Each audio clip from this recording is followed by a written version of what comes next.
Vamos adentrar a porta do conhecimento e vamos às informações. Pois bem, vamos lá. O uso do setor de futebol como veículo de lavagem de produtos de atividades criminosas acontece desde sempre, certo? Você sabe que o futebol é uma das máquinas de lavar dinheiro mais incríveis do planeta, não é? Lava-se dinheiro de todo tipo dentro do futebol. Dinheiro do tráfico, dinheiro de offshores, dinheiro de um monte de coisa que passa pelo futebol e aí se torna dinheiro limpo, não é? O problema revela-se mais. Deixa eu só colocar no celular, senhores. Não, eu estou aqui navegando no escuro. Espera aí. Só um pouquinho, um segundinho. Pronto, já estamos lá. O problema revela-se mais profundo e complexo do que se entendia anteriormente. Estes estão relacionados à propriedade de clubes ou jogadores de futebol, mercado de transferências, atividades de apostas, direitos de imagem e patrocínio ou acordos de publicidade. Então, como você vê, o ilícito está envolvido em todas as camadas de atividade relacionadas ao futebol, certo? Para ficar bem claro isso. Tudo dentro do futebol tem envolvimentos ilícitos. Não é que o futebol é ilícito, não é que como a coisa, negócio, futebol se desenvolve, é ilícito, não. O que está por trás do futebol, né, a parte ilícita é totalmente envolvida dentro de todas as camadas do negócio chamado futebol. Outros casos mostram que o setor de futebol também é usado como veículo para perpetrar várias outras atividades criminosas, como tráfico de seres humanos. Você sabia disso? Você sabia que o futebol também serve para tráfico de seres humanos? Corrupção, tráfico de drogas, inclusive do doping, e crimes fiscais. E tem um outro detalhe que cabe aí, que é a utilização de drogas.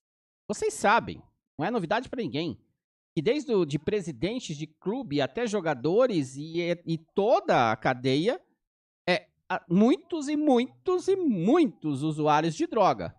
Mas muita droga. No futebol rola muita droga, droga. As festas nas casas noturnas ou em chácaras regadas de drogas e prostitutas. Inúmeras histórias assim. Entendem? Pois bem. Caso 1. Corrupção política.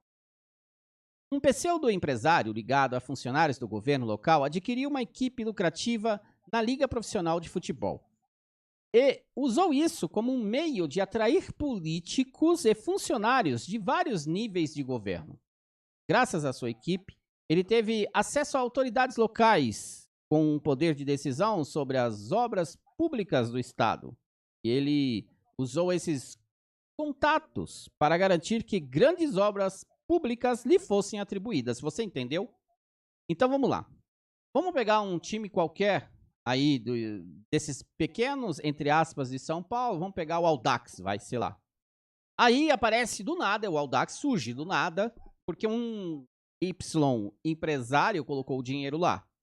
Mas a intenção do empresário nunca foi o futebol. A intenção do empresário foi, ele pega o dinheiro que ele captou através de contatos e muito desse dinheiro, lavagem de dinheiro, né?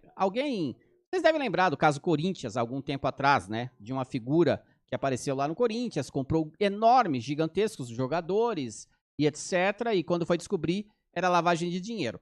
O que acontece, então, no pequeno clube é mais ou menos o seguinte. Ele pega o dinheiro para lavagem de dinheiro, ele investe, constrói uma gigantesca infraestrutura, ele contrata grandes jogadores, ele não tem esse dinheiro quando vai verificar quem está construindo aquele clube, ele não tem esse dinheiro está vindo do exterior, a localização do dinheiro não se sabe, e aí ele cria aquela grande infraestrutura. Aí, ele que está intermediando o processo, então olha só, quem está enviando o dinheiro para ele está lavando o dinheiro, mas ele tem outras intenções, então ele se aproxima através do clube, daquela sociedade, depois do prefeito, depois e vai chegar no governador, e aí ele consegue, através desses relacionamentos que ele vai começar a criar a partir do futebol, ele consegue então atingir os objetivos, que neste caso São obras públicas, são contratos, são licitações e etc. Você entendeu? Então, de certa forma, é o ganha-ganha ilícito. Entendem? Que a sociedade sempre vê... Eu vou falar isso porque isso é verdade. A hipócrita sociedade vê com bons olhos. Ah, tá roubando, mas todo mundo tá ganhando. Entenderam? Por quê? Porque o dinheiro que tá chegando ali é ilícito. O que é dinheiro sujo que precisa ser lavado? É dinheiro que veio do tráfico de drogas. E o que envolve o dinheiro do tráfico de drogas? A morte de filhos e filhas no Morro do Rio de Janeiro, ou no México, ou na Guatemala, ou em El Salvador, em algum lugar. Entendem? Pessoas que estão se tornando doentes, pessoas que estão acabando com a sua vida por conta das drogas. Ah, mas não é? Isso ninguém quer ver. O lado bom das drogas é utilizar as drogas e ir pra balada, não é? Agora, o lado ruim, não. O lado ruim que é a pessoa está colocando dinheiro na mão de pessoas que cortam cabeças lá no México.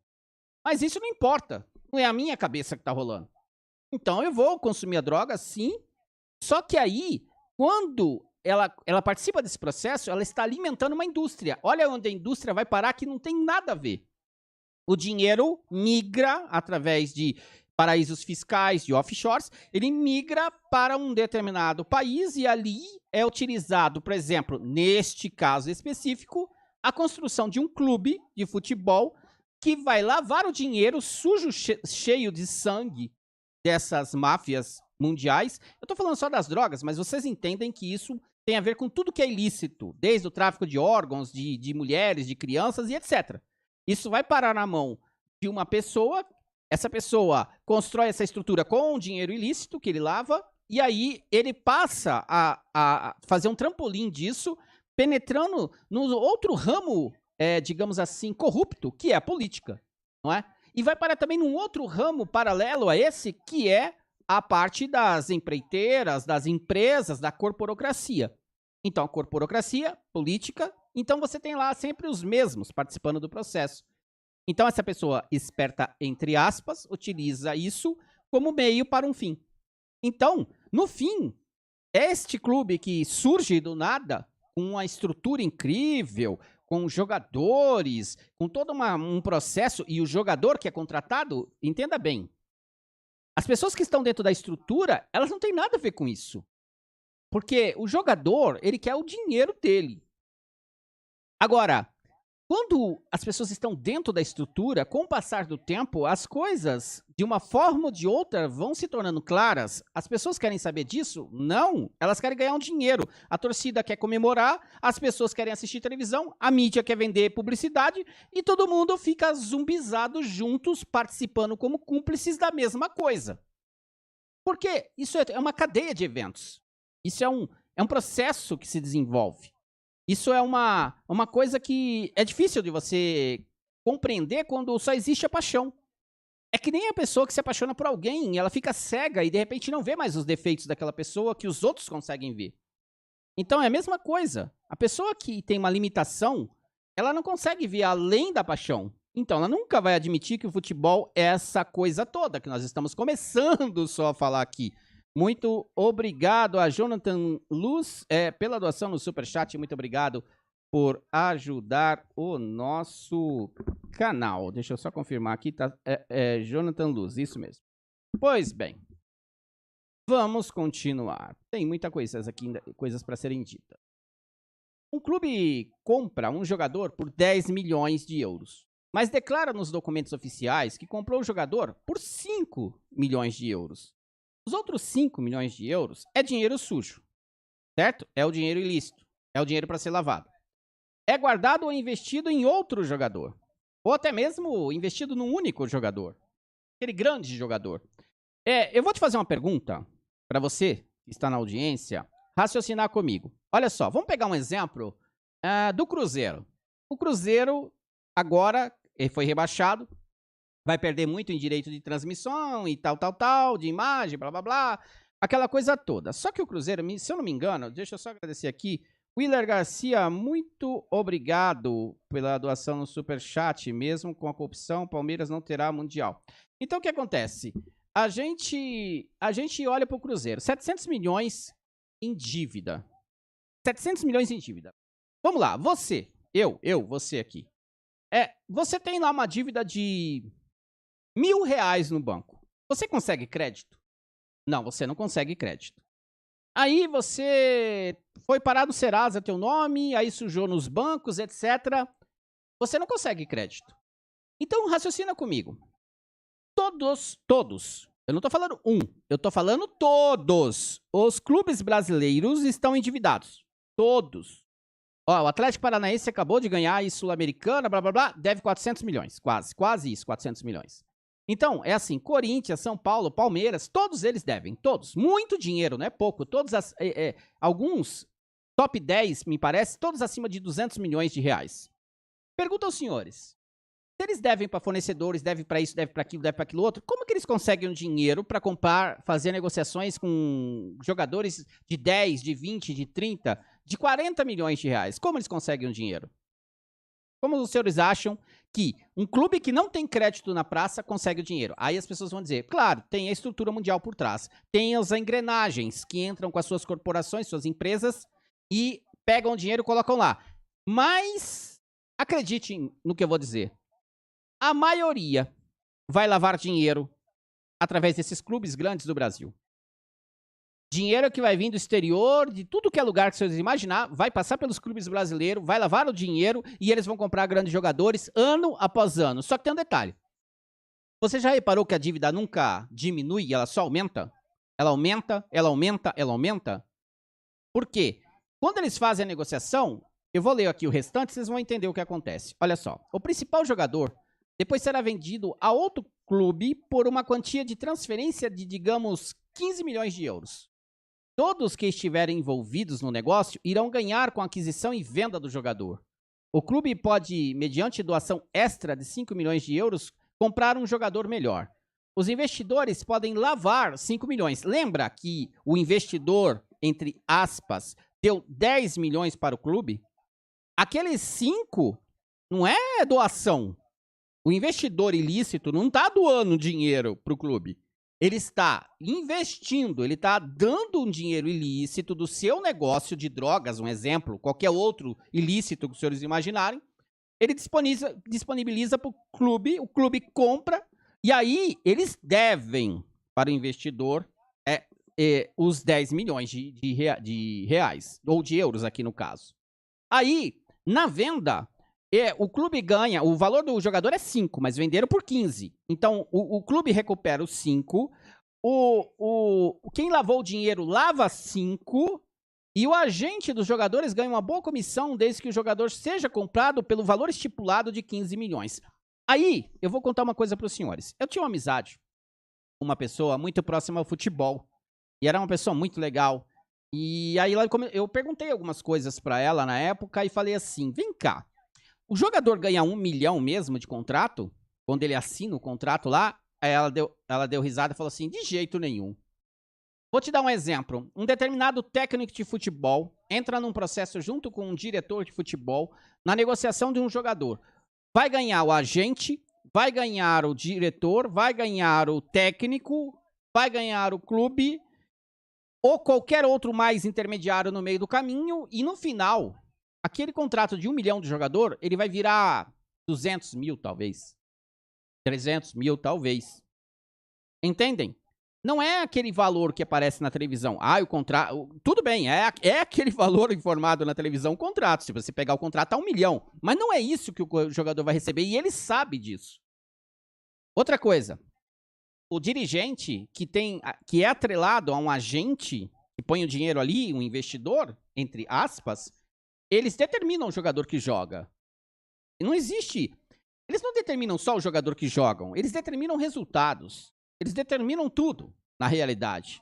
Vocês vão ver isso ao longo da live. Então, o futebol, na realidade, os clubes, na realidade, eles são meios para um fim. E aí você vai entender qual é o papel do dirigente. Por que tem tanta corrupção no futebol? Porque, olha só, o dirigente que passa pelo clube não tem interesse pelo clube. Ele não quer saber do clube, ele tá pouco se lixando pro clube. O que interessa para ele é a receita que é gerada no período que ele está na gestão. Entende? Ele e os cupichas que entram com ele. É como um sindicato mafioso, é como uma máfia dentro de uma estrutura de negócios. E já já vocês vão entender isso porque nós vamos falar da máfia italiana. Entendem? É uma máfia que se instala dentro do clube e aí ele se cerca. Ele se cerca de agentes mafiosos, ele se cerca de torcidas mafiosas, ele se cerca de uma organização criminosa em torno dele para que justamente, por exemplo, o que aconteceu com o Cruzeiro, o dirigente chega lá e diz assim, olha, me fizeram fazer essas coisas, então eu vou entregar o cargo. Claro, ele já pegou enormes quantias gigantescas de dinheiro dentro do processo. Ele já colocou dinheiro num monte de bolso de dirigente, de técnico. Então, o amor que as pessoas têm... Então é assim, o torcedor que ama futebol não entende que quem está do outro lado não tem amor pelo futebol. Não é o futebol para ele, sabe? Então, tipo, dependendo da quantidade de dinheiro que vai receber, ele entrega um jogo... O técnico entrega um jogo, o dirigente entrega o jogo, o presidente entrega o jogo e entrega o clube. E tem uma coisa ainda mais gritante, que são os envolvimentos com a estrutura mundial de poder. Caso do Flamengo, da história dos meninos que morreram lá na Gávea e que ninguém mais fala no assunto. Não interessa se morreu 12 ou 14 crianças queimadas, qual o problema? O Flamengo foi campeão. Não é assim? Não é assim na cabeça dos ignorantes? Mas eles não sabem o que existe de oculto dentro dessa história, das coisas ocultistas que existem nessa história. Eles não sabem dos envolvimentos dessas pessoas com a estrutura mundial de poder. Eles não sabem. As coisas dentro do futebol são tudo muito bem controladas e muito bem orquestradas, de forma que, quando que você viu um dirigente de futebol ser preso? Ou qualquer um dentro da estrutura mundial do futebol ser preso? Eu falo dos grandes. Não tô falando de café pequeno. Jogador é café pequeno. Juiz é café pequeno.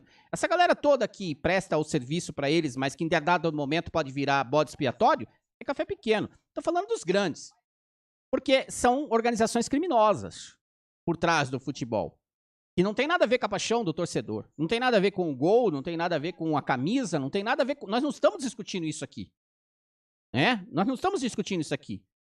O casamento de torcida com um time de futebol, a paixão que ele tem, não tem nada a ver com o relacionamento que existe do futebol com quem desenvolve o futebol. É isso que tem que ficar claro, certo? Pois bem, vamos continuar. Tem muita coisa aqui ainda pra gente mostrar para os senhores. Vamos aqui. Caso 2. Eu vou dar um exemplo do hóquei, porque a extensão do processo de envolvimento do crime organizado nos esportes, ele é geral. Ele vai da Olimpíada à base de futebol. Tipo assim, Copa São Paulo de futebol. Vai lá na segunda divisão, vai parar na terceira divisão. Os agentes mafiosos que agem dentro do futebol usam toda a estrutura esportiva mundial para fazer isso. Inclusive atletas olímpicos. Inclusive esportes olímpicos.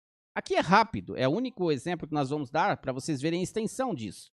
A Liga Nacional de Hóquei, a NHL, possui 30 equipes nos Estados Unidos e no Canadá, com quase 1 milhão de jogadores registrados, tornando-se uma das maiores ligas esportivas do mundo, gerando bilhões de dólares em receita. Isto é também popular na Rússia, nos países escandinavos e nos países da Europa Central, como a República Tcheca. A máfia russa é atraída pelo hóquei. Existem vários casos famosos de extorsão de mafiosos russos contra russos que jogavam na NHL. Tem exemplos de infiltração em franquias de hóquei.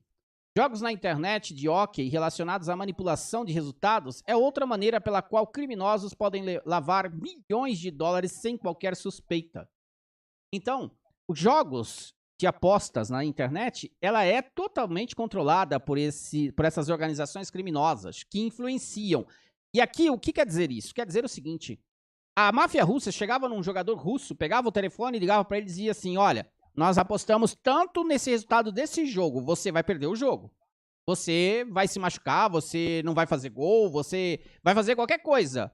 E você não vai fazer a coisa acontecer pro teu time. Exemplo, entre tantas possibilidades. Aí você inclui aí, inclusive, o boxe, né? Famoso isso, né? Tem filmes sobre isso. das máfias atuando dentro do boxe para entregar resultado. E aí você vai colocar MMA, você vai colocar todos os esportes. A doce ilusão de quem assiste esportes é de que aquilo está sendo feito com ética. Que aquilo está sendo feito de uma maneira, digamos assim, quase infantil, né? De acreditar que aquilo é real. Não, senhor. Eu não estou dizendo que todos os jogos são manipulados. Eu estou dizendo que quase todos os jogos são manipulados. Nós não temos como dizer esse ou aquele jogo não está sendo manipulado. Muito obrigado, Paulo Roberto, pela doação no Superchat. Muito obrigado por ajudar o nosso canal. Olha só. Lembra aí, eu acho que foi esse o jogo. Liverpool e Real Madrid. Se eu não me engano, foi o ano passado. Eu não tenho certeza do que eu estou falando. Eu não acompanho muito de perto, não é? Mas teve um grande jogo na final se eu não me engano, da Champions League, entre dois grandes times europeus. O goleiro, os dois gols que o goleiro tomou, aquilo, não dá nem pra disfarçar, sabe? Fica tão claro aquilo é absurdo. De tão incrível que foi, da forma que foi. Um grande goleiro, não é que ele não pode falhar, mas dificilmente falharia numa situação como aquelas que foi apresentada na televisão. Então, tudo, né, leva você a levantar suspeitas a partir do momento que você sabe que existem organizações criminosas por trás do esporte, como um todo. Mas estamos falando do futebol, vamos voltar ao futebol. Clubes menores, ou amadores, são utilizados por traficantes e investidores para lavar dinheiro. Isso já está claro. O processo normalmente ocorre com a aquisição de um clube amador, criação de um clube ou fusão de clubes, onde a compra de jogadores e investimentos em infraestrutura proporcionam um momento ideal para efetuar o ilícito. Então, como nós falamos lá, eu usei aqui um exemplo, o Audax, mas podia ter sido o Red Bull, podia ser qualquer time menor, mas que é muito bem estruturado. O dinheiro, aí você vai ver quem está por trás, né? Você vai analisar e muitas vezes você não sabe se aquele time A ou B, ele realmente tem por trás dele os investidores, entre aspas, que estão usando o clube para lavar dinheiro. E aí você também não sabe a intenção de quem está à frente do clube, qual a intenção dele em relação ao que está acontecendo. É interesse no clube? De fato, o clube não tem torcida. Os clubes menores não têm torcida. Eles estão numa cidade pequena. Como que surge o dinheiro para montar uma grande estrutura de futebol? Clubes grandes, né? Então você pega lá os principais do Brasil. Endividados. Como surge o dinheiro para comprar jogadores, pagar funcionários e manter toda uma estrutura milionária? Então, a força do ilícito corre nas veias da estrutura do esporte. Ela mantém essa estrutura. E a mídia, de novo, não há interesse. Não vai denunciar isso, a não ser que se torne algo tão grandioso como aconteceu no Brasil no escândalo da arbitragem que houve no passado. Não é? Que envolvia Corinthians e que envolvia Internacional na época, envolvia outros times. Não é? Então, esses ilícitos que acontecem, eles são controlados pela mídia até quando não dá mais. Mas, no maior parte do tempo, a mídia participa do processo ilícito. A mídia está envolvida no ilícito. A mídia é parte do ilícito. Ela sabe nos bastidores o que acontece. Mas você acha que um repórter vai ter coragem de abrir a boca? Às vezes até bem intencionado. Você acha, vamos lá, um repórter da ESPN, um repórter da Band, um repórter de uma grande emissora de TV, esportiva ou aberta, ele vai abrir a boca em rede nacional e vai dizer que está acontecendo, por exemplo, num cruzeiro da vida? Claro que não. Eles vão dizer assim, ó, que eu ouvi da boca dos caras falando isso, da área esportiva, né? Eles vão dizer assim, nós avisamos que estavam acontecendo coisas no cruzeiro. Nós avisamos que algumas coisas estavam acontecendo no cruzeiro. Eles não vão dizer o que está acontecendo, eles não vão dar o nome ao boi. Eles não vão dizer assim, ó, fulano de tal fez isso. Eles não podem. Eles não podem, a emissora manda o cara embora. E pior que isso, ele pode ser ameaçado. Alguns tentaram. Foram ameaçados, não pode abrir a boca. Eles simplesmente vão mandar os cães de caça atrás desse repórter. E ele vai. A mesma coisa acontece na política. Os senhores não sabem ou não duvidam que repórteres envolvidos no meio político pega esses principais que ficam dentro dessas áreas políticas, falando com políticos, os senhores acham que esses repórteres não sabem o que acontece? Claro que eles sabem. Só que aí tá a jogada. Ele sabe, mas ele vai ganhar das duas fontes. Ele vai ganhar pra ficar quieto e ele vai ganhar da emissora pra ficar quieto. Ele vai ganhar duas vezes pra ficar quieto. É mais ou menos a coisa que existe no futebol. As pessoas ficam assistindo esses noticiários de futebol, esses canais de televisão de esportiva. O esporte em si, de novo, o esporte em si é algo magnífico, é algo que encanta, é algo que as pessoas gostam. Né? Eu não deixo de ver um jogo de futebol porque eu sei a verdade, mas não deixo de assistir. Não é essa a questão. Eu olho para aquilo com racionalidade, ou seja, eu vejo o jogo em si, analiso se aquilo tá com cara de manipulado ou não, sei o que tem por trás, né? Mas eu não ponho um centavo no futebol. Eu não vou em campo de futebol, eu não compro nada esses pay-per-view, eu não invisto um centavo no futebol, porque não só no futebol, em qualquer esporte, porque eu sei que por trás tem tudo isso que nós estamos mostrando aqui. A lavagem de dinheiro também ocorre quando um determinado investidor ou fundo aparece desejando resgatar o clube da falência. Aí entra de novo o lavador de dinheiro. Então, eles são como aves de rapina esperando a melhor oportunidade. Existe a possibilidade de eu abrir um clube ali naquela cidade do interior e me aproximar da estrutura política para me tirar vantagens? Existe.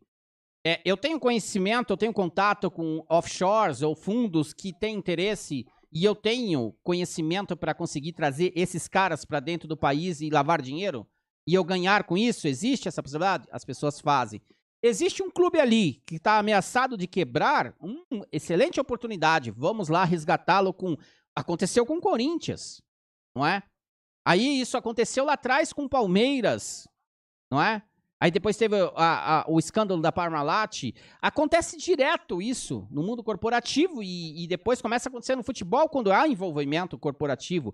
Mas você pode ver que cada vez, assim, existem as corporações, mas existe grande parte desse iceberg é formado por fundos e investidores que lavam o dinheiro do ilícito. Entendem isso? Então, clubes que aparecem na mídia como possibilidade de falência, os abutres vêm na hora em cima, se for grande clube, principalmente, que tem um destaque, mas eles vão com certeza lá. E aí todo mundo sabe. O repórter esportivo sabe, a emissora sabe, os presidentes sabem, a diretoria sabe, os acionistas sabem, a torcida organizada sabe. O único que não sabe é o iludido que tá atrás da tela da televisão, se matando, se endividando, vendendo carro, vendendo a casa para viajar atrás do clube, porque ele ama o clube e ele nem sabe que ele é partícipe de uma coisa que, no fim, entenderam? Ou de penalizações esportivas. Nesta hora, presidentes de clubes e dirigentes fazem qualquer tipo de acordo e tornam-se reféns das organizações criminosas. Então é assim, todo mundo que tá no futebol é criminoso? Claro que não. Mas eles podem vir a se tornar criminosos? Claro que sim. Por quê? Porque ele, em dado momento, não quer largar o osso. Entendem? Existe um processo de corrupção dentro da estrutura que ele está participando. Existe ali pessoas envolvidas que sabem que aquele processo gera muito dinheiro. E aí ele não quer largar o osso, certo? Então o que ele acaba fazendo? Mesmo que, entre aspas, imaginando que ele fosse bem intencionado, ele vai se envolver numa atividade criminosa. Porque a partir do momento que ele lavar o dinheiro de ilícito, ele está sendo cúmplice de uma ação criminosa. Então, só que, como eu falei, é muito bem arquitetado. E aí tem o envolvimento de todas as esferas, judiciais, políticas, econômicas, todo mundo protegendo todo mundo, porque todo mundo deve. E aí, se um abrir a boca, deu zebra, não é? Então ninguém pode abrir a boca, então todo mundo se suja junto, não é? A Interpol informou nesta sexta-feira, a data que foi escrito esse artigo, que mais de 1,4 mil pessoas foram presas e cerca de 12 milhões de dólares foram apreendidos na Ásia durante uma mega operação sobre apostas ilegais nos jogos da Copa do Mundo de futebol. A ação foi promovida pela Polícia Internacional em coordenação com as polícias de Hong Kong, Macau, Singapura, China, Malásia e Vietnã. Aí você lê isso e você fala, mas espera aí. Isso não é protegido? Isso não tem toda uma estrutura? Como é que a polícia conseguiu desmantelar isso e prender as pessoas? Se você ler de novo, e eu li de novo, você vai perceber que as pessoas que estão sendo presas são pessoas que estão envolvidas com apostas ilegais. Certo? Certo, tá. A estrutura que cria esse processo de apostas ilegais é muito bem organizada. Você acreditaria se eu dissesse, nesse momento em que as pessoas que fizeram esse investimento nos jogos, e alguns deles devem ter ganhado muito dinheiro, isso pode ter sido coordenado para que eles não recebessem o dinheiro e ficasse tudo por conta da operadora que criou aquelas apostas e ela acabasse no fim com 100% do dinheiro? Porque, para ela, os apostadores não significam nada. Aí você vai parar para pensar, mas espera aí, nesses apostadores vai ter ali gente da elite também. Porque muita gente da elite gosta de envolver em apostas, principalmente as ilegais. Então, eles vão entregar os seus melhores apostadores para a polícia? Não. Claro que não. Porque os melhores apostadores não serão presos. A grande base de pessoas que está ali naquela massa vai ser presa. Mas a maioria não vai. Aliás, a minoria não vai. Muitos deles não irão presos, porque eles vão ser livrados ou irão se livrar do processo. Entenderam? Então, isso aqui pode ser coordenado porque, entenda bem, olha, eu vou dar um exemplo do pôquer. No pôquer, você tem dois tipos de ações. Uma que é legal, outra que não é legal. A legal são os torneios. A ilegal chama-se cash, que é jogo e dinheiro representado por moedas de plástico. Ok? Para você entender isso. Pois bem, no meio disso tudo, jogando pôquer num clube, você vai ver delegados, juízes, jogando cash. Aí eu te pergunto, como? Como que eles conseguem fazer isso? Ora, se eles estão jogando, eles não vão prender ninguém. Se eles estão jogando, provavelmente, às vezes, nem estão pagando. Porque, entendeu? Se é uma coisa que não está aprovada pela lei, e assim vai. Vai os cassinos clandestinos, vai tudo. Então, o envolvimento das pessoas dentro da sociedade, da comunidade como um todo, nos jogos, em qualquer jogo, do futebol ao pôquer, do golfe a qualquer outra coisa, os processos de lavagem de dinheiro, os processos de permissividade, os processos de participação em cumplicidade das estruturas sociais dentro dos jogos é o que torna o jogo o que ele é. Você entende isso? Então, não é nada errado com pôquer torneios, porque ele é aprovado pela lei como esporte da mente, mas ele se torna um crime no cash. Mas nunca vai acontecer nada com cash. Por quê? Quando existe uma casa de pôquer, existem pessoas por trás garantindo que ela funcione e recebem por isso. Assim é com a estrutura, seja no vôlei, seja no futebol de salão, seja no futebol, seja em qualquer modalidade olímpica e assim por diante. Você entende isso? Pois bem, vamos continuar. Caso 3, os laranjas, famosos laranjas. Aqui nós temos o nome Hip, uma pessoa de origem humilde que vive em uma pequena cidade e migrou para o exterior, retornando 5 anos depois com muito dinheiro e propriedade de várias empresas na área de fronteira. Empresas que exigem investimentos de grandes quantias de dinheiro que obviamente não estavam em seu poder de compra. Então ele não tem poder de compra, mas ele aparece com poder de compra do nada. Mais tarde, o Sr. Hip adquiriu um time de futebol que estava naquele momento definhando na 3ª divisão. A equipe não era um investimento atraente. Hip mudou a equipe para uma pequena cidade de quase 30 mil habitantes, onde seria de esperar uma menor rentabilidade por causa do menor número de seguidores. E é interessante essa história porque esse clube de 3ª divisão estava numa cidade grande. Ele tirou o clube da cidade grande e levou para uma cidade pequena. Essa atitude mostrou a todos os indicadores de um negócio não lucrativo, certo? Ok. No entanto, os salários pagos e a nova administração e infraestrutura do time estavam bem acima da média de outras equipes da mesma categoria, mas devia estar muito acima. Por quê? Porque o suposto patrocínio visava aumentar o valor da franquia, a fim de legitimar os seus investidores como empresários reconhecidos e pessoas importantes no setor esportivo. A equipe passou da 3ª para a 2ª divisão em um ano, Mais tarde, o investidor foi identificado como líder de uma rede de tráfico de drogas. Você lembra do caso do São Caetano? São Caetano foi a mesma coisa. Do nada, aparece o São Caetano. Quando vê o São Caetano tá na Série A. E quando vê o São Caetano tá disputando Libertadores. Como assim? Grandes times com grandes estruturas e aparece o São Caetano do nada.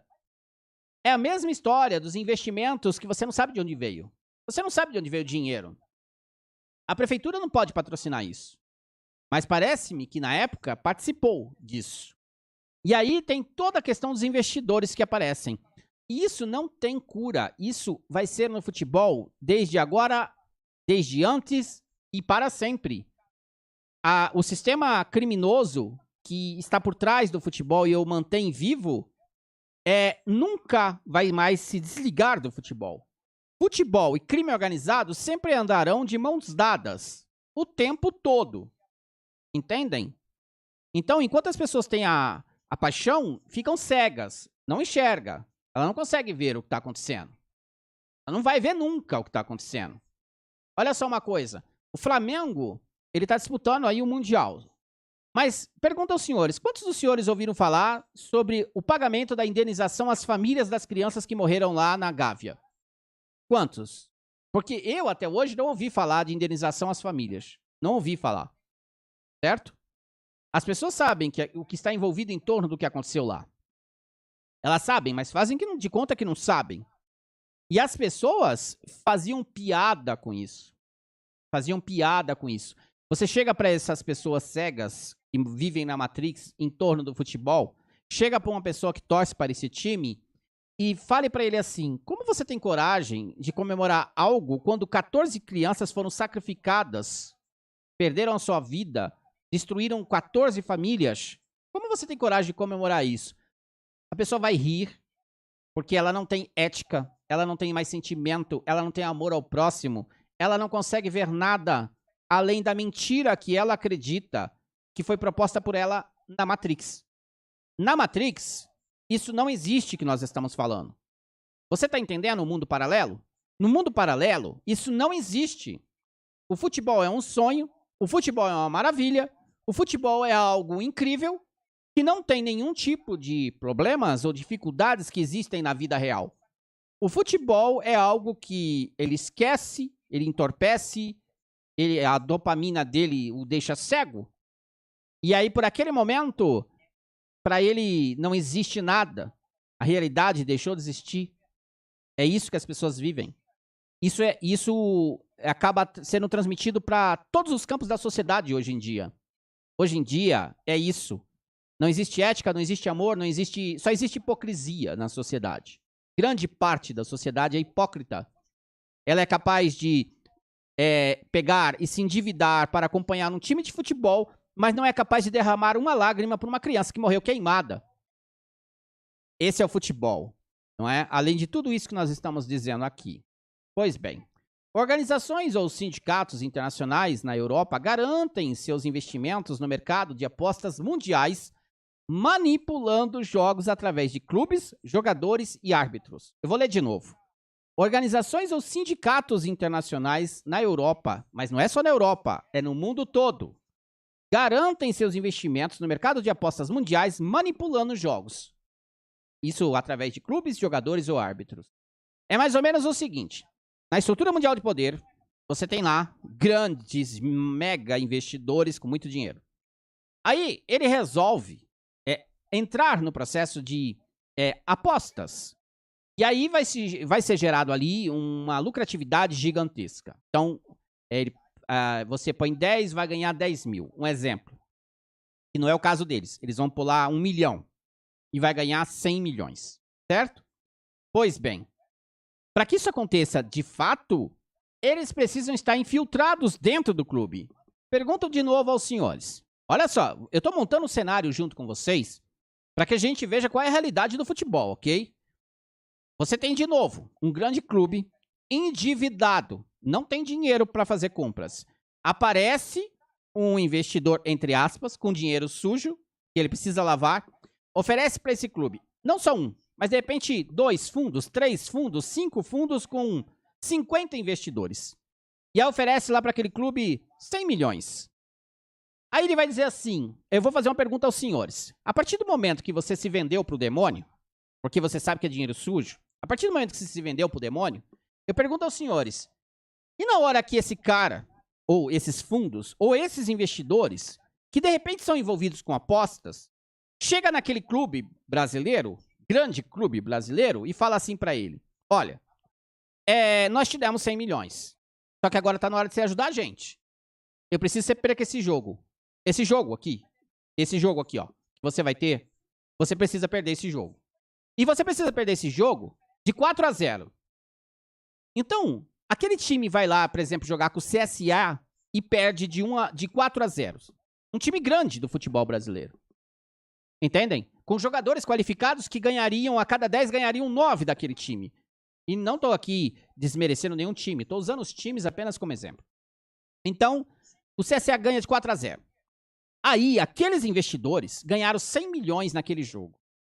E recuperaram todo o investimento que eles tinham colocado naquele clube. Mas aquele clube, a partir dali, perdeu. Entendem? Eticamente, internamente. Por que vocês acham... olha, cada vez que a gente for raciocinando, vai ficando tudo muito claro, certo? Por que vocês acham que, do nada, um time vencedor começa a se tornar perdedor? Um time que tá ganhando bem, mas começa a ficar desmotivado do nada. Um time como... Vou dar outro exemplo aqui. Se eu não me engano, acho que foi o ano passado, não é? Ou o ano retrasado. O Corinthians ganhou de forma... Acho que sem perder nenhum jogo. Ganhou o primeiro turno. Quando começou o segundo turno, perdeu para os 3 últimos times da tabela. Por que vocês acham que acontece isso? Porque existe a emissora de TV que diz para ele assim, ô meu amigo, é o seguinte... Se vocês ganharem o título com 10 rodadas de antecedência, você vai ferrar com meus patrocinadores.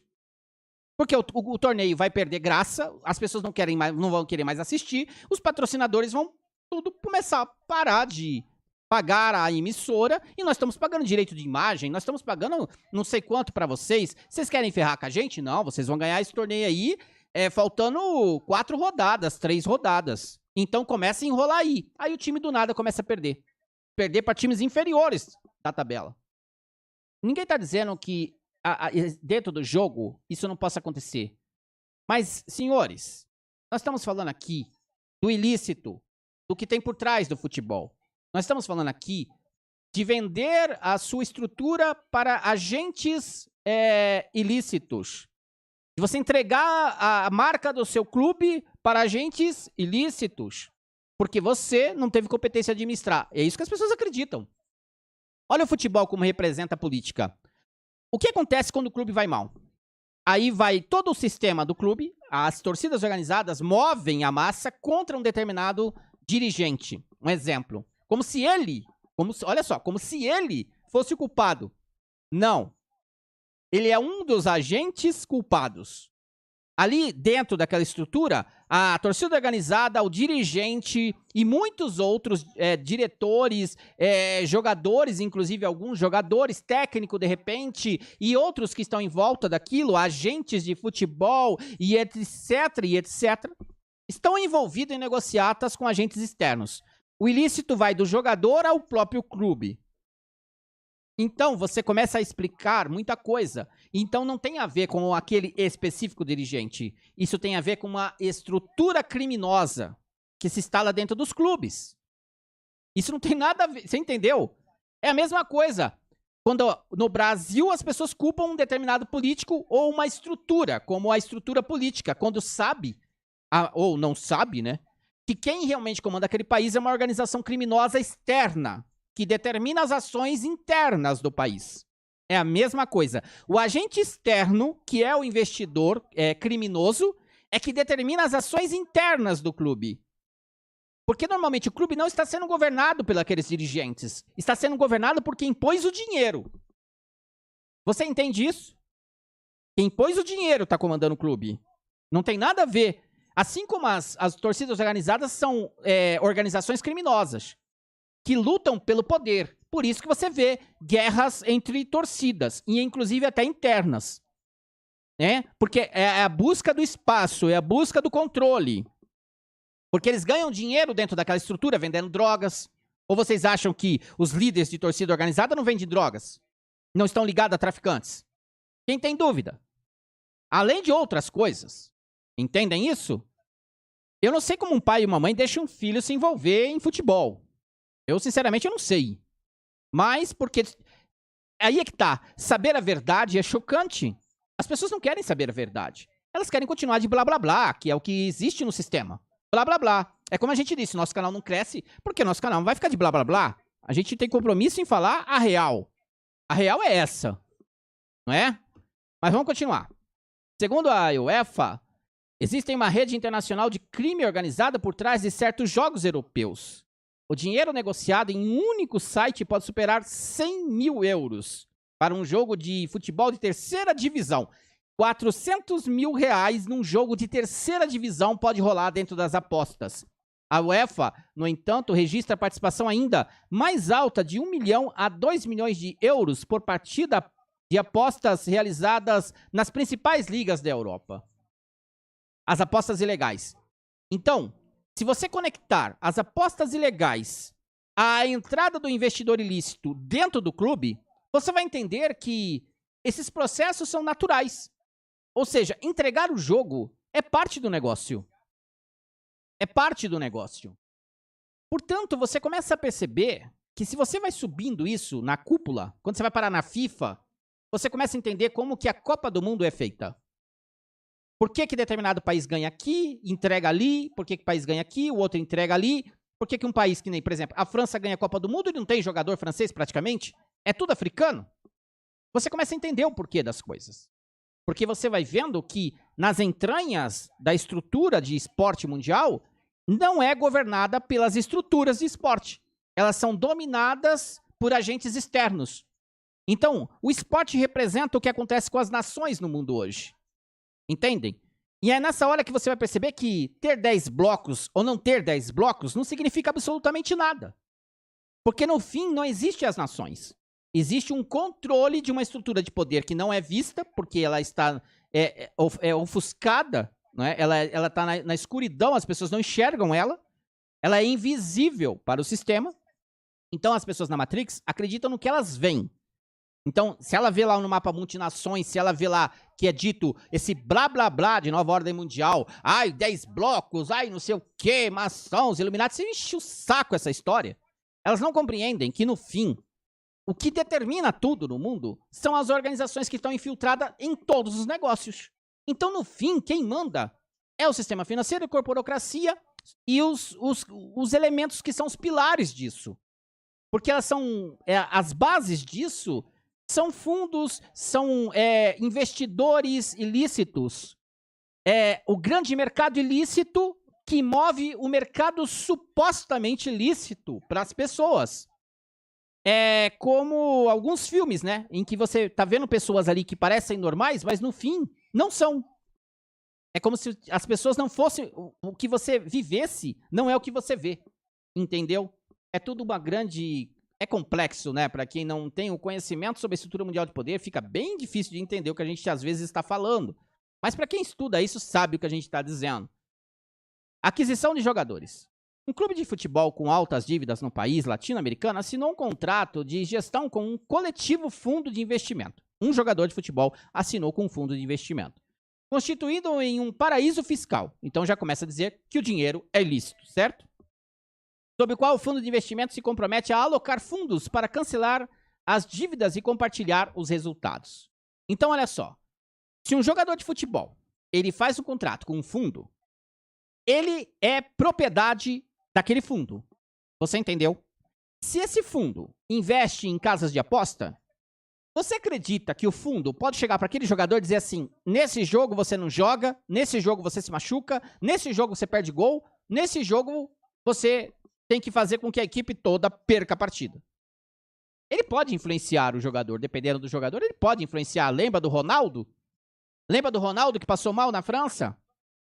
Passou mal? Eu vou fazer aqui, ó, entre aspas, passou mal? Lembram quando o Edmundo quis abrir a boca, o que aconteceu? Cala a boca que ele recebeu? Lembra? Então, é assim, esse é o futebol. O clube adquiriu o jogador X de outro clube de futebol local argentino, aqui no caso a Argentina. por 20 milhões de dólares. O clube que com sede no país Z transferiu os fundos para uma conta que o clube vendedor possui em um país terceiro. A transação, o dinheiro não passa pelo país, porque se passar pelo país, vai ser rastreado. Entre aspas. É que nem as malas dos caras aí políticos que recebem malas. É muito engraçado essa história. Nós falamos isso sobre num vídeo do canal, sobre a corrupção. Lá nós explicávamos o seguinte: o dinheiro é rastreável. Qualquer dinheiro é rastreável. Tenta você pegar um dinheiro e fazer qualquer ação e você não é do sistema para você ver o que acontece. Rapidamente descobrem você. Imposto de renda. Tenta sonegar o imposto para você ver o que acontece. Só que nesse caso, quando envolve o banco ou um fundo offshore ou qualquer coisa desse tipo, o que acontece? Não é rastreado porque não pode, porque não é permitido, porque eles não deixam. Entendem? Então o negócio, normalmente para não criar situações complicadas, é feito fora do país. Então o dinheiro entra numa conta que está fora do país e sai da conta que está em outro país, e assim eles vão fazendo o processo, de forma que os fundos entram na Argentina. Assim, os fundos entraram na Argentina. Assim, pouco se sabia sobre a origem dos fundos ou a conta que estavam depositados no país terceiro. Entenderam? É assim. É que eu não lembro o cara lá do Corinthians que foi lá fazer negócio com o Corinthians, que foi muito famoso esse caso aí no passado recente do Corinthians. Ele aparece do nada, com dinheiro. Só que o dinheiro não tá no país. O dinheiro tá em outro lugar. Quem é o dono do dinheiro que tá em outro lugar? Não sabe. Não sei quem é o dono do dinheiro em outro lugar. Aí, a negociação é feita e o dinheiro é depositado em outro país. Entenderam? De forma que você cria um processo não rastreável de dinheiro. Entre aspas. Se eles quisessem, rastreariam, com certeza. Pergunta aos senhores outra coisa. Os bancos participam desse processo ilícito no futebol? Mas é claro. Com certeza. Senhores, qual banco que não quer lá, passando pelas suas contas, 20 milhões de dólares, 30 milhões de dólares, 100 milhões de dólares? Qual banco? Todos eles querem, não é? Então, todos eles participam. Mas aí de onde vem o dinheiro? Não sei. Entende? Investidores desconhecidos, anônimos, dispostos a alocar fundos. Fundos de investimento coletivos constituídos em paraísos fiscais, aquisição por fundos de investimento coletivo da administração de clubes de futebol com dívidas ou em situação irregular, na necessidade de atrair investidores. Alocação de recursos para aquisição de jogadores de futebol. Transferência de dinheiro para o clube de futebol que adquire o jogador de futebol para contas localizadas no exterior. Essas são todas oportunidades para as aves de rapina que atuam nos bastidores do futebol. Tudo isso que eu li aqui são oportunidades para que eles hajam dentro do clube de futebol. Só tem um detalhe. 100% dos clubes de futebol no mundo hoje já estão na mão dessas organizações criminosas. Nós estamos aqui revelando, raciocinando com a nossa audiência os processos, como isso se desenvolve e as implicações que estão em torno disso. Quando o clube precisa liberar dinheiro para algum uso duvidoso, ele oficializará esse lançamento sob o pretexto de pagando por um contrato de imagem e depois recuperando parte dele. Então, como nós falamos, né? O contrato de imagem, o contrato com o clube, todo, o salário, os direitos que ele possui, tudo isso está sob o controle do ilícito. O ilícito entra e usa as oportunidades para fazer a lavagem de dinheiro, certo? Pois bem, essa primeira parte ficou claro para você o que é o futebol? Ficou claro, não é? Vamos para a segunda parte. Pois bem, doping. A empresa Diet, que vendia suplementos alimentares, tinha uma conta sobre a qual o senhor X possuía procuração. Dentro de alguns meses, as operações de crédito totalizaram quase 2 milhões de euros. A análise revelou que as transações estavam vinculadas a um veterinário, Sr. Y, e representou pagamentos de faturas. Então, é o laranja. As atividades oficiais da empresa Diet não justificaram porque um veterinário era um dos seus clientes.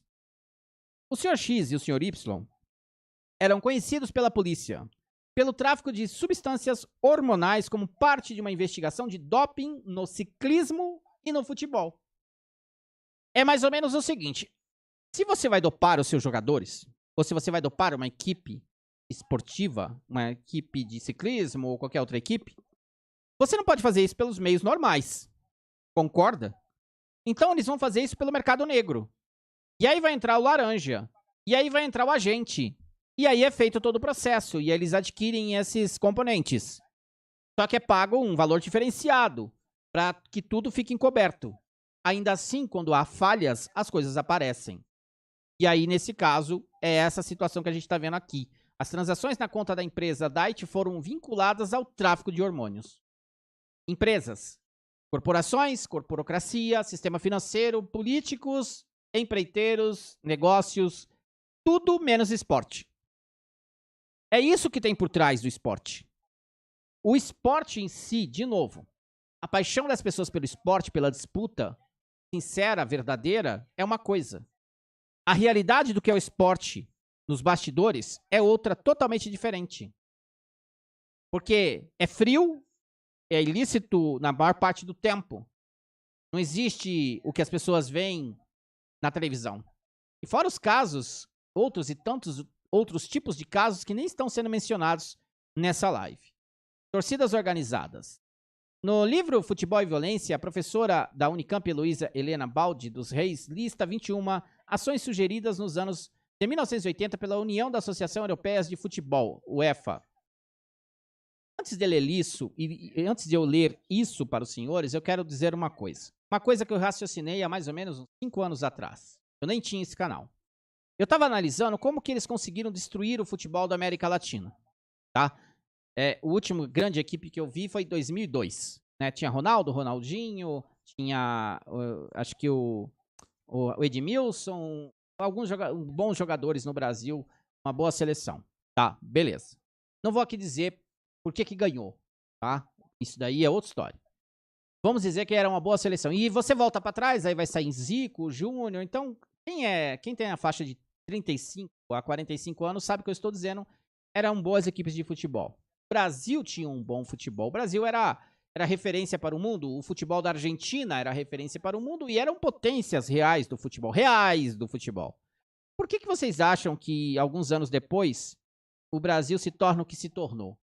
E a Argentina se torna o que se tornou. E assim o Uruguai e todos os demais países. Por que vocês acham que isso aconteceu? Aí eu fiquei analisando isso. O desmanche é assim. O jogador brasileiro, argentino e etc. Muitos jogadores, eles eram achados nas praias.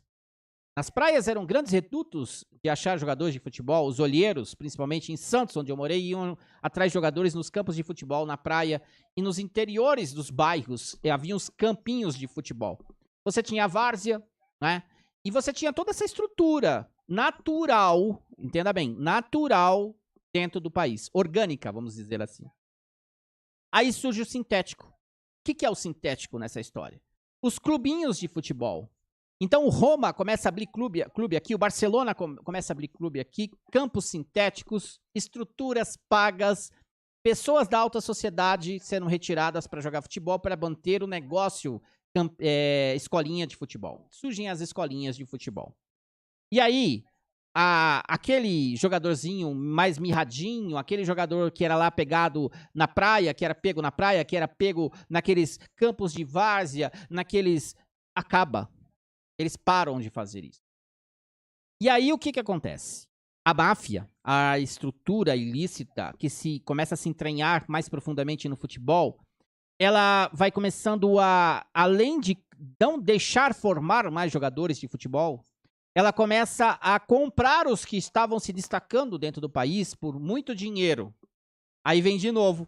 Olha como é um ciclo, percebe? Jogadores são comprados por valores exorbitantes, brasileiros, 20, 30, 50, 100 milhões de dólares. De onde vem o dinheiro? Da lavagem de dinheiro, concorda? Certo? Entendeu isso, né? Beleza.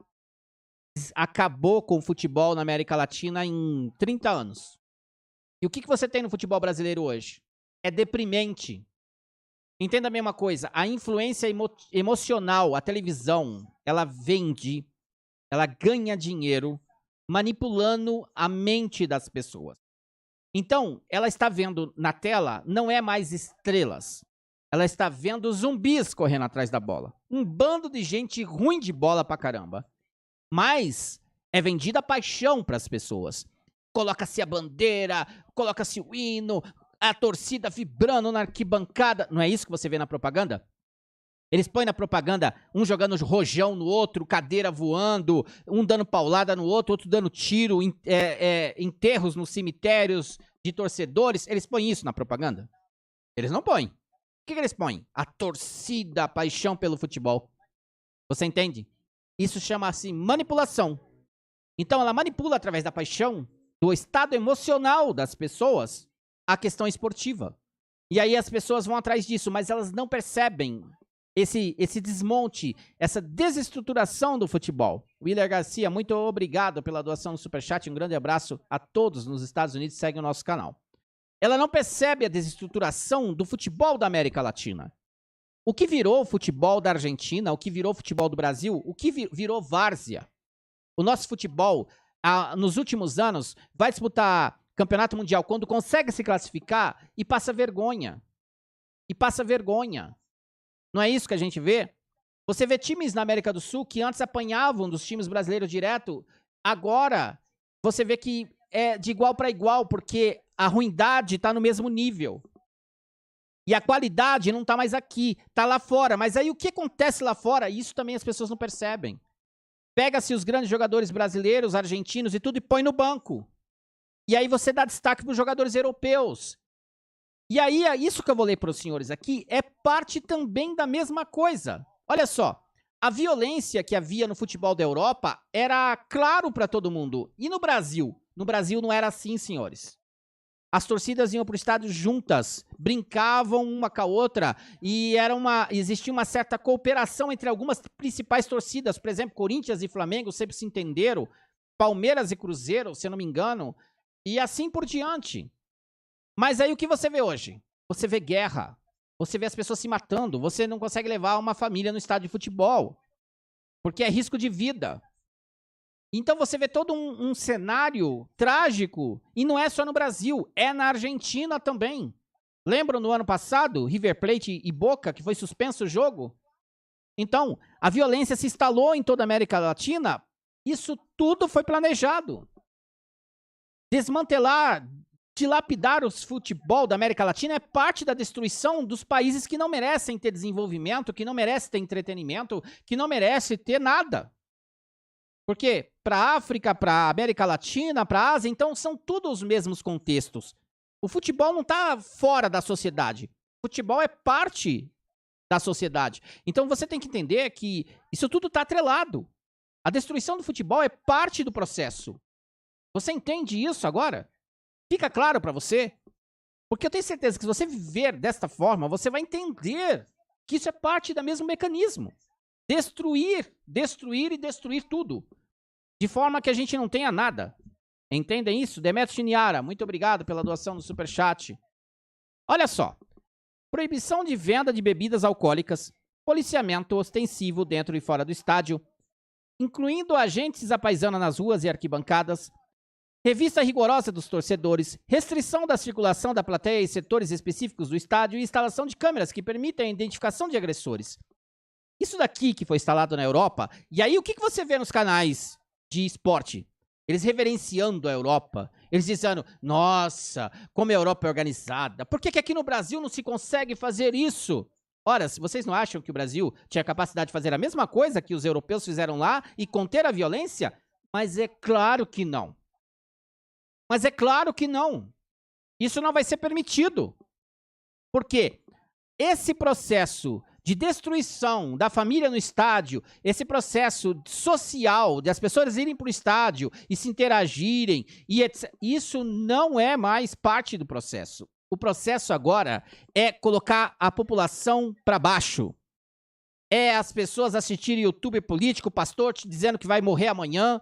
É você ir para o futebol e saber que um filho ou uma filha, ou um marido ou uma mulher morreu no estádio de futebol. É dizer que o nosso futebol é um lixo. Ele é um lixo hoje. Mas isso é parte do processo.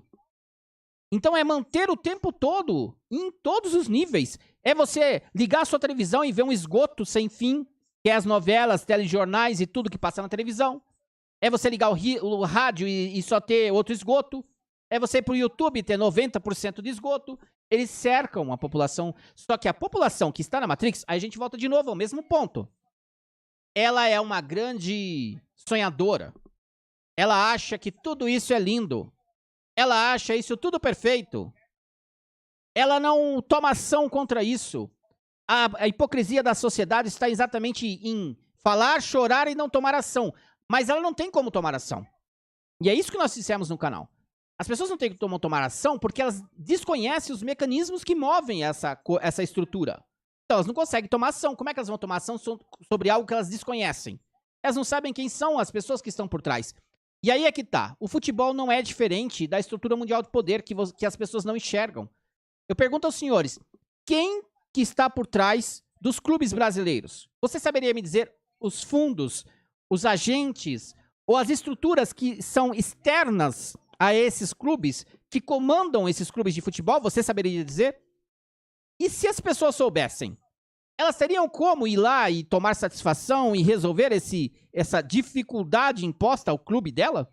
Não, senhores. Ela não teria como resolver esta questão, porque essa questão não tem solução. Além disso, a punição a clubes cujos torcedores se envolvessem em ações violentas ficou muito mais rigorosa. Depois do incidente de 85, por exemplo, todos os clubes ingleses foram banidos de competições europeias por 5 anos. Por outro lado, enquanto a Europa Ocidental lida com sucesso com o problema, ela lida com sucesso seu problema, o Brasil não é o único país onde o futebol se tornou muitas vezes sinônimo de violência nas arquibancadas. Nos últimos anos, Argentina, Chile, Peru, Colômbia, além de Rússia e países de leste europeu e até lugares onde o futebol tem menos tradição, como Israel e Indonésia, passaram a conviver com esses incidentes. É interessante você também ver o outro aspecto pernicioso nessa história. Se eu passo uma imagem de violência nos estádios, eu diminuo a renda nos estádios. E eu afasto dos estádios um público que não quero que esteja no estádio. Quem que eu quero que esteja no estádio? Eu quero a torcida organizada vendendo drogas, pra mim. Eu quero a torcida organizada vendendo ingressos, pra mim. Quem é esse pra mim? É um diretor, é um dirigente, é um presidente que come as migalhas. Por que come as migalhas? Porque o grande capital vai parar na mão do investidor que tá ajudando a fundar o clube. Entenderam o mecanismo? É esse. Incrível, não é? Agora, olhem... Antes de entrar lá, vamos ler mais essa parte. Nesses países, as torcidas organizadas se profissionalizaram e enriqueceram. Recebem cargas de ingressos não só para ir aos jogos, mas também para revender. Então, ganham dinheiro com revenda de ingressos. Passaram a formar alianças com grupos de outros estados. Aí se torna uma máfia organizada. O que explica incidentes entre torcedores de clubes de locais afastados que não têm histórico de rivalidade em campo. Certo? Porque a disputa do negócio. Olhem isso agora. Olha isso agora. Nem eu sabia disso aqui. Mas eu vou ler para os senhores, vocês vão ver a que ponto chega essa história da mentira. Em julho de 2009, a seleção do Zimbábue viajou até a Malásia para realizar 2 amistosos. Em ambos, os resultados já estavam acertados para garantir que apostadores lucrassem milhões de dólares. No primeiro jogo, os africanos cumpriram o acordo e perderam por 4-0. Mas os jogadores ficaram insatisfeitos, pois não haviam recebido o prometido. Preste atenção.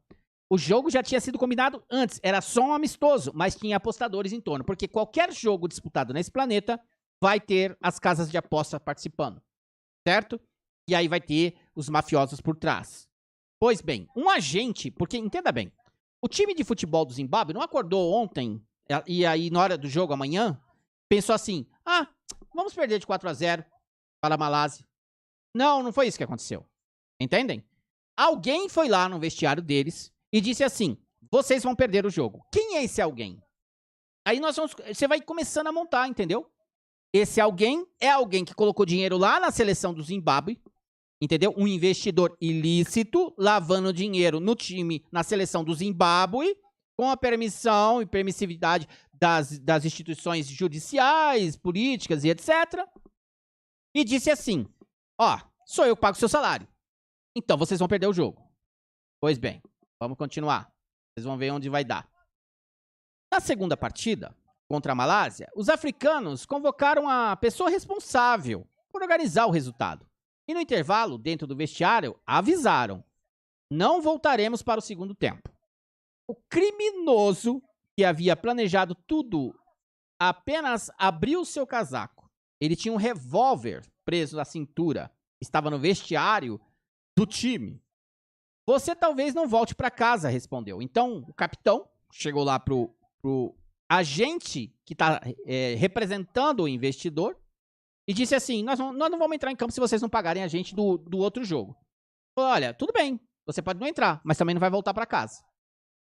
Os jogadores voltaram a campo e perderam o jogo por 1-0. Certo? Pois bem. Agora olha essa. Mais tarde, descobriu-se que aquela nem sequer era a seleção do Zimbábue, mas apenas jogadores do país que se disfarçavam com o uniforme oficial da seleção contratado pelos apostadores. E isso tudo em uma partida de disputa em uma data oficial da FIFA. O que você me diz disso? Hã? O que você me fala disso? Futebol é o que então? Pergunta aos senhores. E a nação do Zimbábue na rua com as suas bandeirinhas torcendo para o Zimbábue e o pessoal lá da torcida da Malásia com as suas bandeirinhas todas lá torcendo, e aí outras que pegaram, viajaram para assistir a seleção do Zimbábue e colocaram dinheiro e tal pelo sonho, pela paixão, pela sua seleção. Estava assistindo um bando de amador correndo atrás da bola. Nem era a própria seleção deles que estava jogando. Entenderam? É a mesma coisa. Vocês têm uma noção de quantas pessoas se endividaram para ir assistir o jogo do Corinthians no Japão ou para ir assistir o jogo do Flamengo no Catar? Um monte de gente, mas ela sequer tem ideia do que está envolvido por trás dessa estrutura toda. Entendem? Inacreditável, não é? Incrível. Mas continua. Um crime que, segundo as investigações, não hesita em matar quando os lucros são afetados. Em 2012, depois de revelar como operava os clubes da primeira divisão do campeonato búlgaro, Yordan Dinov, gerente da empresa Planet Win 365 para a Bulgária, foi assassinado em plena rua da cidade de Blagoevgrad. Sua empresa havia revelado a manipulação de resultados no futebol. Eu não digo nada se no Brasil, na época daquele escândalo, pessoas não foram apagadas no processo. Mas não veio parar na imprensa. Que a imprensa não tem interesse em divulgar esse tipo de informação, não é? A lista não deixa de fora nenhuma região. Na Turquia, a polícia chegou a prender 100 jogadores. A Associação de Futebol do Zimbábue baniu 80 jogadores da seleção nacional. Lu Jun, o primeiro árbitro chinês a apitar uma Copa, foi preso por 5 anos por aceitar subornos de $128 mil, enquanto o presidente da Associação de Futebol da China atualmente está em uma colônia penal condenada por corrupção nos resultados de jogos de futebol. Entendem? A questão é, por que são presos? Existem coisas que, quando se tornam públicas porque não tem mais como segurar, os caras vão pagar a conta. E quem paga a conta? A corda vai estourar do lado mais fraco dessa história. Quem pagou o juiz, mas não vai ser nem investigado, mas o juiz vai preso. Não é?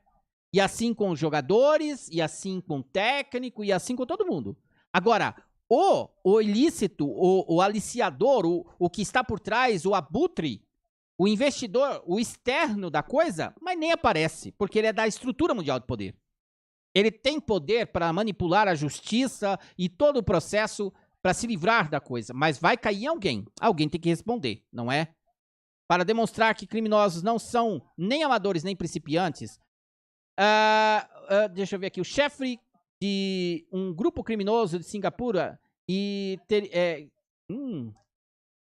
o maior corruptor dos jogos no mundo, um dos maiores, Wilson Perumal, um livro contra a história dele comandando um grupo criminoso. E esse grupo agia da seguinte forma. Inicialmente, ele contratava juízes impostores para as partidas que queria manipular resultados, logo mudou de estratégia e comprou mais 10 árbitros oficiais da FIFA.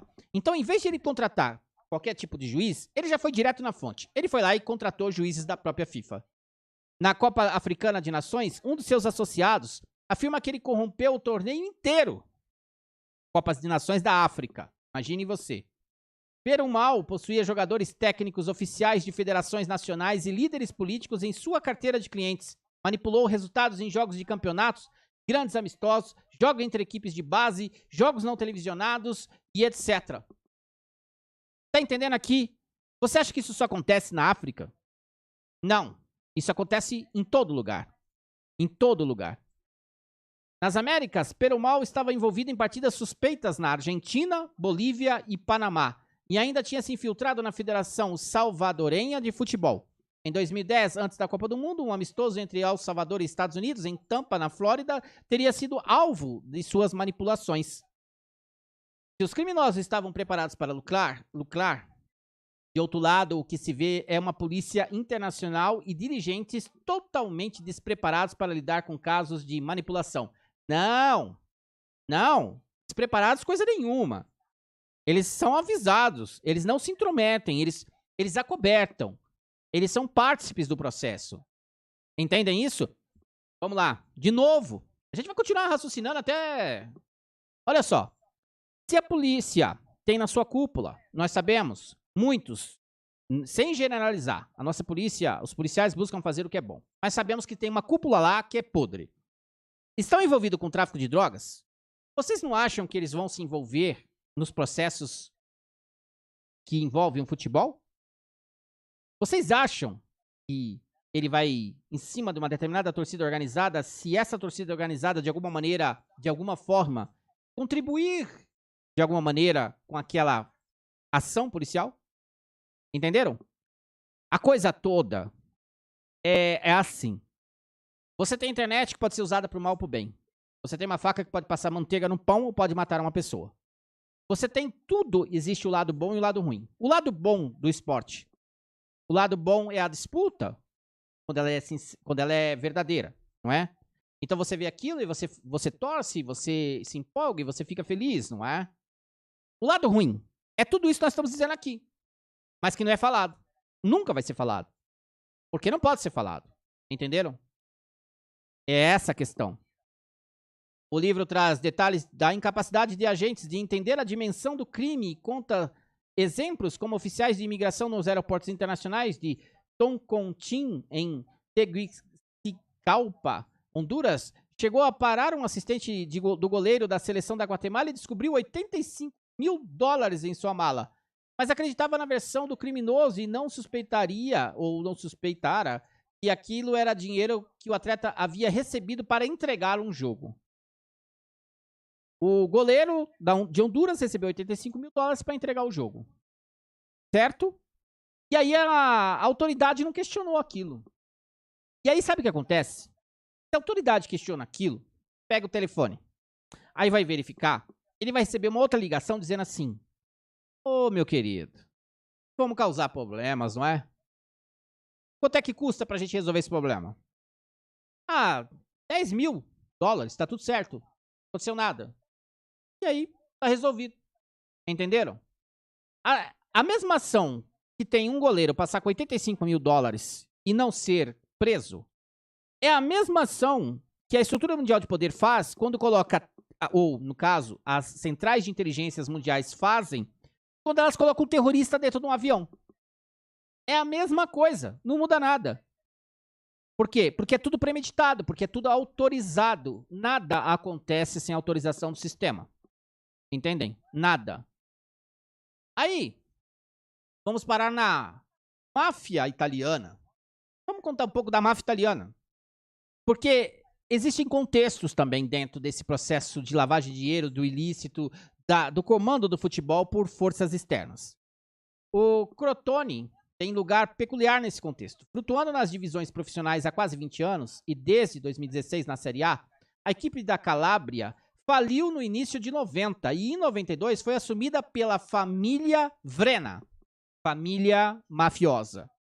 Na figura dos irmãos Raffaele e Gianni, Atuais mandatários do clube, os dois têm um dos sobrenomes mais importantes da cidade. Por quê? A máfia tem a ver com a comunidade. A máfia tem a ver com a cidade, com a sociedade que ela está instalada. E aí, se instalando dentro de uma cidade, dentro de uma sociedade, a máfia impõe, né, de forma que todos naquela sociedade saibam quem eles são. E isso envolve poder. E aí, controlar um time de futebol envolve se envolver com a sociedade.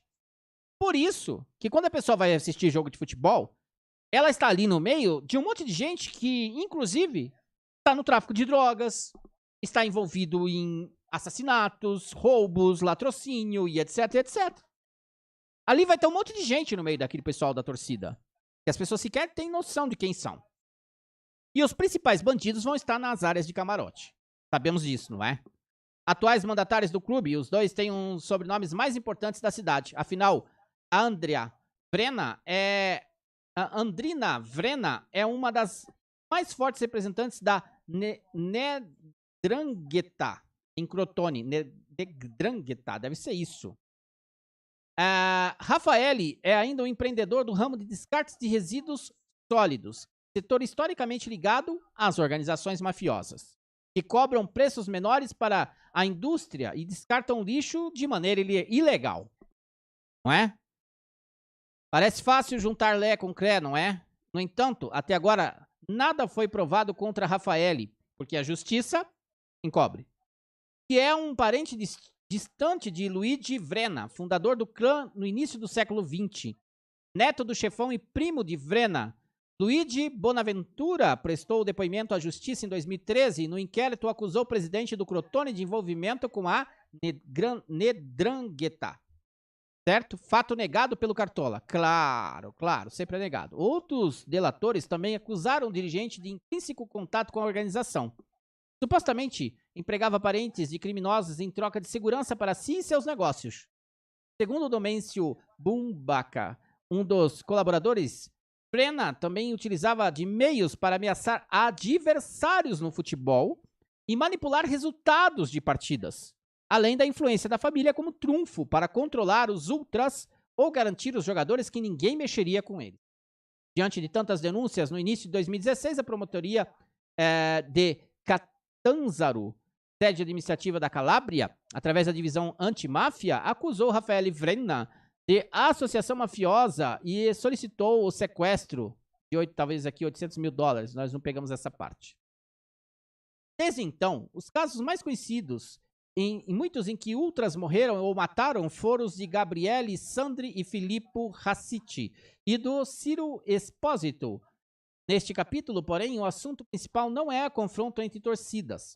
Falaremos sobre como as uniformizadas se tornaram verdadeiros instrumentos do crime organizado, já que boa parte dos seus elementos utilizam de sua posição para combater crimes que transcendem a esfera esportiva, ainda que a violência contra grupos rivais sirva como uma forma de ganhar prestígio entre seus pares, entenderam? Então, muitas vezes, como a gente viu na questão de você criar um pequeno clube de futebol dentro de uma cidade para ter acesso à política e assim por diante, a influência, aqui na máfia é a mesma coisa. Eles vão se envolvendo e se influenciando dentro da estrutura social até chegar em todos os pontos. E é o que acontece. A estrutura de poder mundial controla tudo, inclusive o futebol. Por isso que você tem essas ações ilícitas, essa esfera ilícita controlando externamente, a partir de fora, o futebol nas nações em todo o mundo. Segundo levantamento feito por divisões policiais especializadas, algumas organizadas chegam a ter 30% dos seus quadros formados por pessoas com antecedentes criminais. Na prática, 1 em cada 3 torcedores. Para a Comissão Parlamentar Antimáfia, os atos de intimidação exercidos pelos ultras e etc. O que a gente percebe aqui? Você acha que isso é diferente do que acontece no Brasil? Quantos por cento você acham das torcidas organizadas têm passagem pela polícia? A pergunta é: como que pais permitem que os filhos façam parte de torcida organizada? Essa é a grande questão. Porque será que eles não desconfiam que o seu filho está sendo utilizado como uma ferramenta dentro de uma estrutura criminosa? Não sei, talvez não se importem com isso, não é? Também no norte da Itália, os líderes de torcidas de Inter, Juventus e Milan deixam de lado a rivalidade para serem parceiros de negócios. Afinal, as organizações são um business como qualquer outro e até que quem mude de torcida, de time, para poder ter vantagens financeiras. São os torcedores profissionais. Nas figuras dos ultras, Fantino Caravita, Boy San Inter, Giancarlo Sandokan, Lombardi, Guerrieri Ultras do Milan e Loris Giuliano Grancini dos Vikings da Juve, estavam concentrados o cartel de transporte dos torcedores para jogos fora de casa e a distribuição de cocaína em áreas de Milão. Embora expoentes da Vikings, Bianconera e Grancini mora na cidade de Lombardia e não em Turim, a 140 quilômetros dali. Sandokan tem uma história interessante. Apesar de nunca ter sido assíduo frequentador do San Siro e costumar ser mais visto dentro de sua Ferrari do que em qualquer outro lugar, ele se tornou o capo de Guerrieri Ultras e o mais temido ultra milanista. Para ganhar a posição central do segundo anel do estágio e conseguir o controle do tráfico de drogas e dos outros negócios ilícitos ligados às torcidas, se utilizou de muita violência para vencer a guerra com outras organizadas. Ordenou e comandou emboscadas, tiroteios, espancamentos, ameaças e chantagens.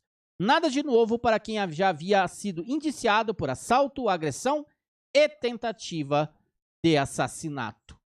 Isso é o que representa as torcidas organizadas no mundo todo. Portanto, eu posso dizer com total tranquilidade que pais que permitem que filhos façam parte de torcida organizada são irresponsáveis, são cúmplices, participam disso, têm responsabilidade sobre o que vai acontecer com seus filhos e o que eles vão promover a outras pessoas.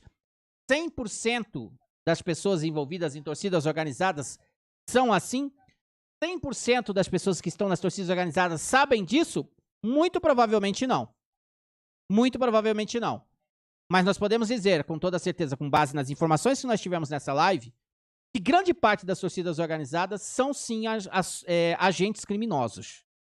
Os seus líderes sabem muito bem o que eles fazem e por que fazem dentro de uma manipulação de massa que move as pessoas pela emoção e pela paixão.